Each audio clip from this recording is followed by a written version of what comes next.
অষ্টম শ্রেণীর শিক্ষার্থীরা কেমন আছো তোমরা? আজকে আমরা কমপ্লিট করব 2.1 এর অনুশীলনীর 3টা প্রশ্ন, 1, 2 এবং 3 নাম্বার। এগুলো হইতেছে আমাদের লাভ ক্ষতি সংক্রান্ত অঙ্ক। তো দেখি আমাদের 1 নম্বরে কি বলছে। একটি পণ্য দ্রব্য বিক্রয় করে পাইকারি বিক্রেতার 20% এবং খুচরা বিক্রেতার 20% লাভ হয়। একটা প্রোডাক্ট, ধরো এই প্রোডাক্টটাই, এটা পাইকারি বিক্রি করছে খুচরার কাছে, খুচরায় বিক্রি করছে আমার কাছে, খুচরায় আমার কাছে এই জিনিসটা বিক্রি করে 20 টাকা লাভ করছে। এটার দাম যদি 100 টাকা হয়ে থাকতো, সে আমার কাছ থেকে এটা বিক্রি করছে 120 টাকায়, মানে তার কয় টাকা লাভ হয়েছে? 20 টাকা। সেম ভাবে খুচরা এবার এটা কার কাছে কিনে আনছিল? পাইকারের কাছ থেকে। ওই পাইকারে খুচরার কাছে বিক্রি করে সেও কত লাভ করছে? 20 টাকা। ঠিক আছে। তো এই প্রসেসে ফাইনালি ধরো এই জিনিসটা আমি কিনছি 576 টাকায়। আমার কাছে জানতে চেয়েছি যে পাইকার যে ছিল সে এটা কত টাকায় কিনে আনছে। প্রশ্ন কি বুঝছি? তো আমাদের ধাপ এখানে দুইটা, একটা হচ্ছে খুচরা বিক্রেতার জন্য আর একটা হচ্ছে পাইকারি বিক্রেতার জন্য। তো আমরা কাছে এখানে শুরু করি। প্রথমে আমরা খুচরার দিকে তাকাই। তো এখানে খুচরা বিক্রেতার জন্য, খুচরা বিক্রেতার জন্য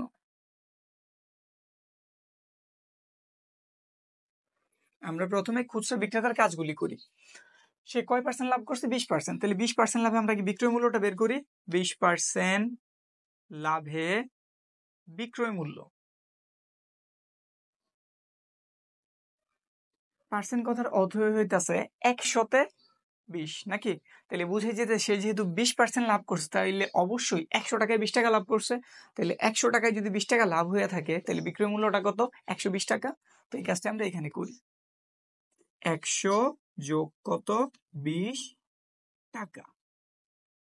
তাহলে পাইলাম আমরা এখানটাতে 120 টাকা। এটা কিন্তু তার কি মূল্য? এটা হইতেছে তার বিক্রয় মূল্য। তাহলে আমাদের ক্রয় মূল্য কত? 100 টাকা। তাহলে আমরা এইভাবে সাজাই। আমরা মূলত বের করতে চাইছি ক্রয় মূল্য। এই যে এখানটাতে তাকাও, তাইলে ক্লিয়ার হয়ে যাবে। কি জানতে চাইছে? ক্রয় মূল্য। ফাইনালি আমাদের ক্রয় মূল্য বের করতে হইব। তাহলে যে জিনিসটা বের করা লাগবে ওটা সবসময় হাতের ডানে, বা অন্যভাবে হিসাব করতে গেলে পরে হইব। যেইটাই বের করতে বলবো এই ঐকিক নিয়মে, ওটা সবসময় কই হইব? হাতের ডানে বা পরে। তো আমরা লিখি কথাটা একটু সাজায়া। বিক্রয় মূল্য, বিক্রয় মূল্য 120 টাকা হলে ক্রয় মূল্য, ক্রয় মূল্য কত টাকা? অবশ্যই 100 টাকা। তাইলে বিক্রয় মূল্য যদি 1 টাকা হইতো, তাহলে ক্রয় মূল্য অবশ্যই কম। 120 টাকার জিনিস বিক্রি করছে, তাহলে ওটার দাম ছিল 100 টাকা। এখন ওটার দাম যদি 1 টাকা হইতো, তাহলে অবশ্যই বিক্রয় মূল্য, ক্রয় মূল্য কম। আর কম হলে সবসময় আমরা কি করি? ভাগ করি। এটা মনে রাখবো। এখানে আমার বুঝতে হবে আসলে কম হইতাছে নাকি বেশি হইতাছে। ঠিক আছে। 120 টাকা বিক্রয় মূল্য হইলে ক্রয় মূল্য হয় 100 টাকা। এখন বিক্রয় মূল্য যদি 120 টাকার বইতে মাত্র 1 টাকা হয়, তাহলে আমাদের ক্রয় মূল্য তো কমে যাবো নাকি? তো কম হইলে আমরা কি করি? ভাগ। এইভাবে হিসাবটা করবা, তাইলে অঙ্কগুলি খুব ইজি লাগবে। যেহেতু কম হইতেছে এই জন্য ভাগ। ভাগ হইলে আমরা কই লিখি? নিচে। মন রাখবা হাতের ডান সাইডের জিনিস কখনো নিচে যাইব না।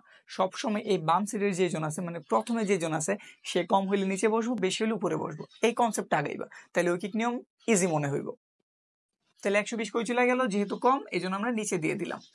এবার বিক্রয় মূল্য, তারা কিন্তু বিক্রয় মূল্য দিয়ে দিছিল 576 টাকা। তাই লিখলাম এবার 576 টাকা হলে ক্রয় মূল্য, এবার বেশি হইব। 1 টাকা বিক্রয় মূল্য হলে ক্রয় মূল্য হইতেছে এত টাকা। তাহলে এবার বিক্রয় মূল্য 576 হলে অবশ্যই ক্রয় মূল্য বেশি হইব। তো এই জন্য এটা কই হইব? উপরে। আগে যা আছে তা ঠিকঠাক মতো তোলো, তারপরে এই জিনিসে যেহেতু গুণ মানে বেশি হইব, আমরা কই দিয়ে দিলাম? উপরে। এবার একটু আমরা কাটাকাটির হেল্প নেই। এখানে আছে 100, এটারও 20 ধারা কাটা যায়, এটারও 20 ধারা কাটা যায়। এটারে 5 বার যাইব, এটারে যাইব 6 বার। এবার 6 দিয়ে এটারে কাটি, 6 দিয়ে এটারে ভাগ দিলে যাইব 96 বার। এবার যদি 96 আর 5-এর আমরা গুণ করি, তাইলে অ্যান্সারটা পাওয়া যাবে আমাদের 480 টাকা। এই দুটোর গুণ করছি, 96 এবং 5, কত পাওয়া গেছে? 480 টাকা। এই যে 480 টাকা, এটা হচ্ছে আমাদের খুচরা যে বিক্রেতা ছিল তার ক্রয় মূল্য। সে এই দামে এটা কার কাছ থেকে কিনে আনছে? পাইকারের কাছ থেকে। এই যে 480 টাকা, এটা হচ্ছে আমাদের খুচরা যে বিক্রেতা ছিল তার ক্রয় মূল্য। ঠিক আছে। এটা যদি তার ক্রয় মূল্য হয়ে থাকে, তার কাছে কে বিক্রি করছে? পাইকারে না? তাহলে অবশ্যই এটা পাইকারের কি মূল্য? বিক্রয় মূল্য। বুঝছি। তাহলে এই কনসেপ্ট আমরা এখানে লিখি। পাইকারের বিক্রয় মূল্য সমান খুচরার ক্রয় মূল্য। ঠিক আছে, স্বাভাবিক একটা লজিক ইউজ করে আমরা এটা বুঝতে পারি। যেহেতু আমাদের খুচরা কোন একটা জায়গা থেকে সে কিনে আনছে, এই দামে কিনে আনছে, সে অবশ্যই পাইকারের কাছ থেকে কিনছে, তাইলে পাইকারি খুচরার কাছে কি করছিল, এটা বিক্রি করছিল। খুচরার এটা ক্রয় মূল্য, কিন্তু পাইকারের এটা বিক্রয় মূল্য। তো এই জন্য আমরা এইভাবে লিখলাম, পাইকারের বিক্রয় মূল্য সমান খুচরার ক্রয় মূল্য। তাহলে পাইকারের বিক্রয় মূল্য আমরা কত পাইছি, এই যে 480 টাকা, 480 টাকা। আমরা খুচরার জন্য এটা করছি, এবার আমরা পাইকারের জন্য করতেছি, তাহলে লিখে নিতেছি পাইকারের জন্য। এখানে লিখছিলাম খুচরা বিক্রেতার জন্য, এখন তাহলে লিখতেছি পাইকারি বিক্রেতার জন্য, পাইকারি বিক্রেতার জন্য,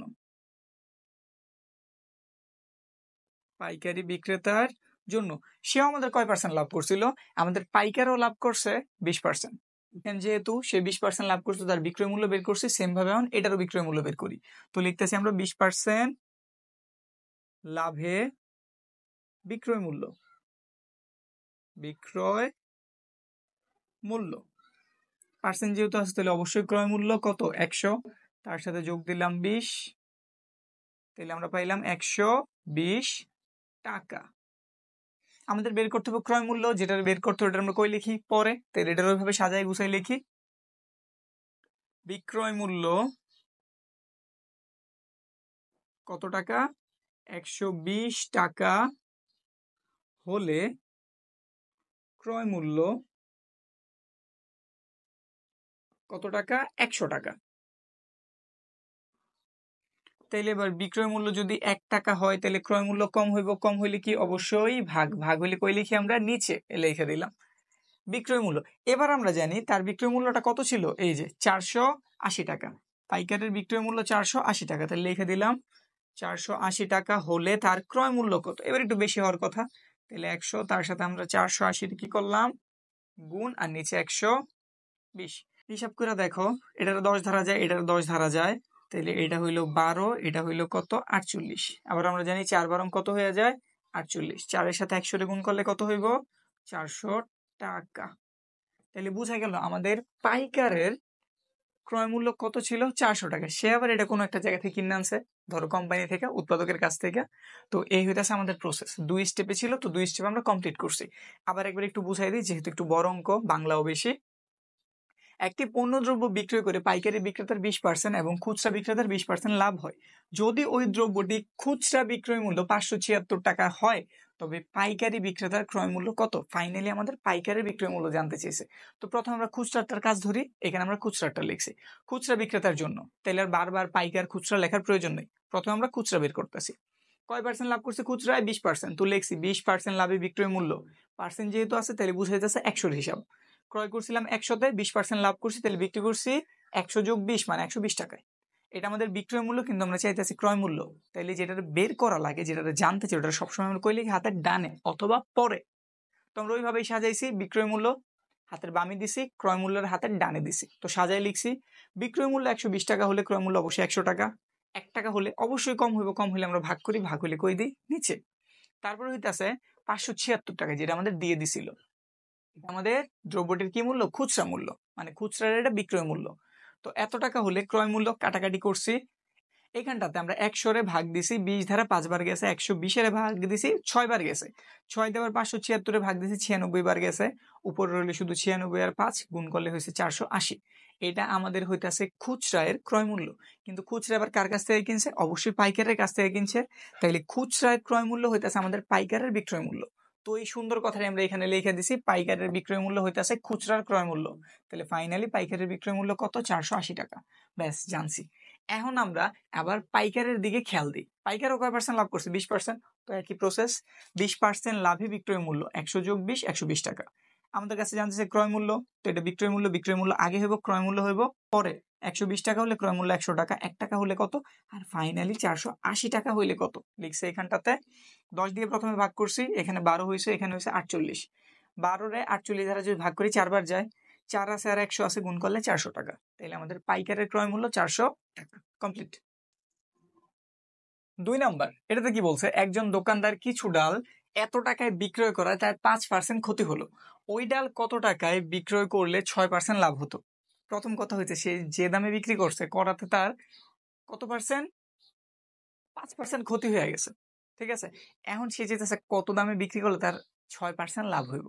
ঠিক আছে, একই সাথে ক্ষতির কথাও আছে, একই সাথে লাভের কথাও আছে। তো আমরা দেখি দুইটার জন্য, আর দোনো জায়গাতেই সে কি করতে চাইতেছে? বিক্রি করতে চাইতেছে নাকি? তো আমরা একটু কাজ করি, এটা আমাদের 2 নং। প্রথমে আমরা বের করি 5% ক্ষতির জন্য। 5% ক্ষতিতে দেখি কত টাকা বিক্রি করলো। 5% ক্ষতিতে বিক্রয় মূল্য, বিক্রয় মূল্য যেহেতু একটা পার্সেন্ট চিহ্ন দেওয়া আছে তাইলে হিসাব অবশ্যই 100। তাইলে 100 টাকা থেকে ক্ষতি যেহেতু হয়েছে তাহলে অবশ্যই কি করা লাগে? বিয়োগ। তাহলে 100 বিয়োগ 5 টাকা, তাইলে বিক্রয় মূল্যটা কত? 95 টাকা। মানে 95 টাকায় বিক্রি করে দিলে 5% কি হয়? ক্ষতি হয়। আবার বলছে 6% লাভে, এই যে, তো 6% লাভের জন্য বের করি। তো লিখতেছি আবার 6% লাভে বিক্রয় মূল্য, বিক্রয় মূল্য লাভ যেহেতু তাহলে এবার যোগ হইব। যোগ কত? 6 টাকা। তাহলে ফাইনালি পাইলাম আমরা 106 টাকা। ঠিক আছে, আচ্ছা, এই যে দামটা যে দিছে এই দামে বিক্রি করা তার কি হয়ে গেছিল? ক্ষতি হয়ে গেছিল। এই দামটা কিন্তু একটা বিক্রয় মূল্যই, এই দামটা হইতেছে ক্ষতির বিক্রয় মূল্য। কার বিক্রয় মূল্য? ক্ষতির বিক্রয় মূল্য। একটু পয়রা দেখো আবার। একজন দোকানদার কিছু ডাল এত টাকায় বিক্রি করে দিছে, এই জন্য তার কয় পার্সেন্ট ক্ষতি হয়েছে? 5% ক্ষতি হয়েছে। এখন জানতেছে কত টাকায় বিক্রি করলে তার 6% লাভ হইতো। বুঝছি ঘটনাটা?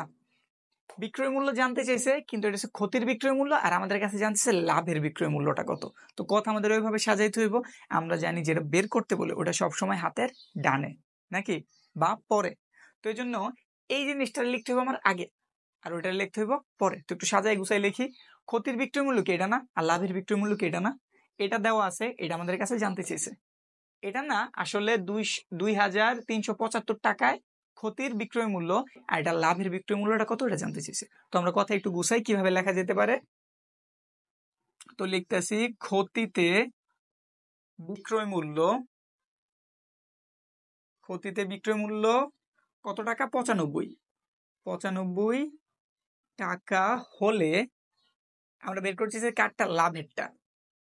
লাভে বিক্রয় মূল্য, লাভে বিক্রয় মূল্য কত টাকা? 106 টাকা। ব্যাস, আমাদের সাজানো হয়ে গেছে, এবার শুধু কাজ করলেই হয়ে যাব। তাইলে এবার বের করি, ক্ষতিতে বিক্রয় মূল্য যদি 1 টাকা হয় তাহলে লাভে বিক্রয় মূল্য আরো কম হইব। কম হইলে আমরা কি করি? অবশ্যই ভাগ। আর ভাগ হয় কোনটা? সবসময় হাতের বাম সাইডেরটা। এত টাকা। এবার ক্ষতিতে সে আসলে বিক্রি করছিল কত টাকায়? 2,375 টাকায়। তো এটাই তুলতেছি, 2,375 টাকা হলে লাভে বিক্রয় মূল্য। এটা বেশি হইব, এই জন্য গুণ। গুণ হইলে আমরা কই লিখি? উপরে। 2,375, নিচে আছে আমাদের কত? 95। কাটাকাটি করি, 5 দ্বারা যদি ভাগ করি এটারও যায় এটারও যায়। যদি আমরা 95 5 দ্বারা ভাগ করি তাইলে যাইব 19 বার, আর এটার যদি আমরা 5 দ্বারা ভাগ করি তাইলে যাইব 475 বার। 19 দ্বারা যদি এটারে কাটি তাইলে এটা যাইব আমাদের কয়বার? 25 বার। 25 আর এখানে 106 রয়েছে, দুইটার যদি গুণ করি তাহলে আমাদের উত্তরে বেরোইব 2,650 টাকা। ঠিক আছে, তাইলে বোঝা গেল সে যদি 2,375 টাকায় বিক্রি করছে, ঠিক আছে, এখন যদি 6% লাভে বিক্রি করতে চায় তাহলে তার কত টাকায় বিক্রি করতে হইব? 2,650 টাকায় বিক্রি করতে হইব। তাহলে তার কয় পার্সেন্ট লাভ হইব? 6%। তো ব্যাপারটা আবার একটু বুঝাই দেই। একজন দোকানদার কিছু ডাল এত টাকায় বিক্রি করায় তার 5% ক্ষতি হলো, ওই ডাল কত টাকায় বিক্রি করায় 6% লাভ হবে। এটা হচ্ছে ক্ষতির বিক্রয় মূল্য, আমাদের কাছে লাভের বিক্রয় মূল্য জানতে চেয়েছে। তো আমরা ক্ষতির জন্য বিক্রয় মূল্য প্রথমে বের করি। 5% ক্ষতিতে, এর মানে 100 টাকায় সে কয় টাকা ক্ষতি করছে? 5 টাকা। তো 100 থেকে 5 বিয়োগ দিয়েছি, আমাদের বিক্রয় মূল্য বের হয়ে গেছে 95 টাকা। এবার আমরা 6% লাভে বিক্রি করতে চাই, তাহলে এবারও পার্সেন্ট যেহেতু আছে তাহলে 100 সাথে 6 এর যোগ করছি, 106 টাকা। এটা হচ্ছে লাভেরটা, এটা হচ্ছে ক্ষতিরটা। আমাদের কাছে কারটা জানতে চেয়েছে? লাভের বিক্রয় মূল্য। তাহলে এটা হইব হাতের ডান সাইডে আর এটা হইব হাতের বাম সাইডে, ওইভাবে লিখছি। ক্ষতিতে বিক্রয় মূল্য 95 টাকা হলে লাভে বিক্রয় মূল্য 106 টাকা। 1 টাকায় হলে অবশ্যই কম, এর জন্য ভাগ, আর এত টাকা হলে বেশি হইব, এজন্য গুণ করছি। গুণটা একটু হিবিজিবি হয়ে গেছে, জায়গা যেহেতু কম ছিল, তোমরা ক্লিয়ারলি করবা। কি করছি বুঝাই দেই। এখানে 95 আছে, এখানে 2,375 আছে, দোনটারে 5 দ্বারা ভাগ যায়, 5 দ্বারা ভাগ করলে এটা 19 বার যায়, আর এটার ভাগ দিলে 475 বার যায়। তারপর আবার 19 ধারায় 475 পুরোপুরি ভাগ যায়, কয়বার যায়? 25 বার। এবার 25 আর 106 উপরে রয়ে গেছে, মানে তারা গুণ হইব, আর গুণ করলে রেজাল্ট কত বের হয়? 2650। তাইলে সে যদি 2650 বা 2650 যদি বিক্রি করতো, তাহলে তার কয় পার্সেন্ট লাভ হইতো? 6% লাভ হইতো। ক্লিয়ার?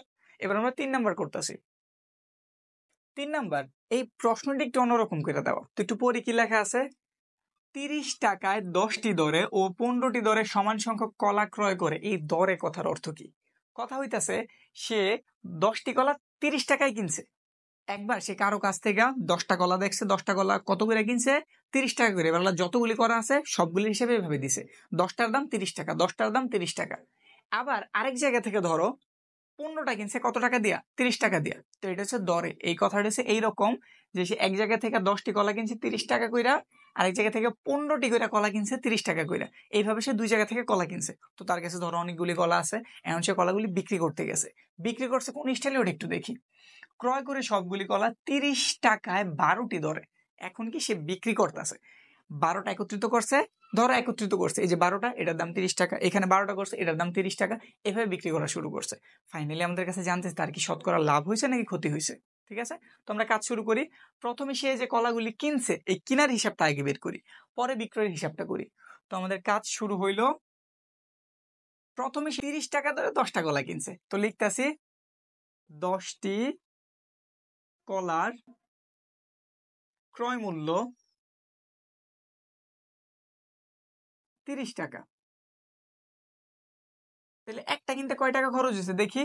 তাহলে একটি কলার ক্রয় মূল্য অবশ্যই কম হইব, তাহলে 30 উপরে 10 ধারা হইল ভাগ এত টাকা, তাহলে অবশ্যই পাওয়া গেল কয় টাকা? 3 টাকা। আবার কিনছে এবার কত? 15টি 30 টাকা, তাহলে আবার 15টি কলার ক্রয় মূল্য, 15টা কিনছে ওই 30 টাকাতেই, 30 টাকা। তাইলে এইখানে এক একটা কলার দাম কত? একটি কলার ক্রয় মূল্য অবশ্যই কম, 30 15 ধারা কি করলাম? ভাগ, তাহলে কত পাইলাম? 2 টাকা নাকি?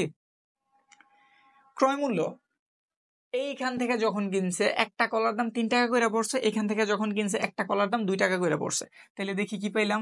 1 আর 1 বা কয়টা হইল? 2টি। 2টি কলার ক্রয় মূল্য কত টাকা? একটা কিনছে 3 টাকায় আর একটা কিনছে 2 টাকায়, সমান কয় টাকা? 5 টাকা নাকি? এবার দুইটার পরিবর্তে একটা বের করি। একটি কলার ক্রয় মূল্য অবশ্যই কম হইব, তাহলে 5-এর ভাগ দিলাম 2 ধারা, এত টাকা সমান দিয়া 5-এর যদি আমরা 2 ধারা ভাগ করি তাহলে অবশ্যই বের হইব 2.5 বা 2.5। তাহলে একটা কলার দাম আমরা কত জানলাম? 2.5 টাকা নাকি? একটা কলার দাম, সে সব অনেকগুলি কলা কিনছে, দুই জায়গা থেকে কলা কিনছে, কিন্তু গড়ে প্রতিটা কলার দাম পড়ছে কত টাকা কইরা? 2.5 টাকা কইরা। আমাদের ক্রয়ের হিসাব শেষ, এবার আমরা বিক্রয়ের দিকে আগাইতেছি। সে এবার কিভাবে বিক্রয় করছে এটা দেখি। 12টি 30 টাকায় বিক্রি করছে, তাহলে লিখতেছি 12টি কলার বিক্রয় মূল্য। বিক্রয় মূল্য কত টাকা? 30 টাকাই। তাহলে একটা কলার জন্য বের করি, যেহেতু আমরা এখানে একটা কলারটা বের করে রাখছি। একটি কলার বিক্রয় মূল্য 12, একটু ভাগ দিই। এটার আমরা 6 দিয়ে ভাগ করতে পারি, এটারও 6 দ্বারা ভাগ করতে পারি। এটা হইব 5 6 30, আর এটা হইব 6 দোকানে 12। আবার কি ভাগের কত পাইছি? 5 পাইছি। এখানে 2 ভাগের 5 পাইছিলাম, ভাগ করে কত পাইছি? 2.5 টাকা। সে কিনছিল একটা কলা 2.5 টাকায়, বিক্রিও করছে একটা কলা 2.5 টাকায়, তাহলে তার লাভও হয় নাই, ক্ষতিও হয় নাই। হিসাব করতে গেলে তার সময়টা ক্ষতি হয়েছে, কিন্তু অঙ্কে তার সময়ের হিসাব করে না, তো তার কি হয়েছে? তার লাভ এবং ক্ষতি কিছুই হয়নি। তো সমাধান কি? লাভ ক্ষতি কিছুই হয় না। তাহলে এটার পর শতকরাতে কিভাবে প্রকাশ করবো? শতকরা হইতেছে 100 হিসাব, যেহেতু তার লাভ ক্ষতি কিছুই হয় নাই, শতকরাতেও কিছু হইব না, তো আমরা লিখে দিলাম সুতরাং লাভ বা ক্ষতি কিছুই হবে না, কিছুই হবে না। এটাই কিন্তু আমাদের উত্তর। শেষ, কমপ্লিট।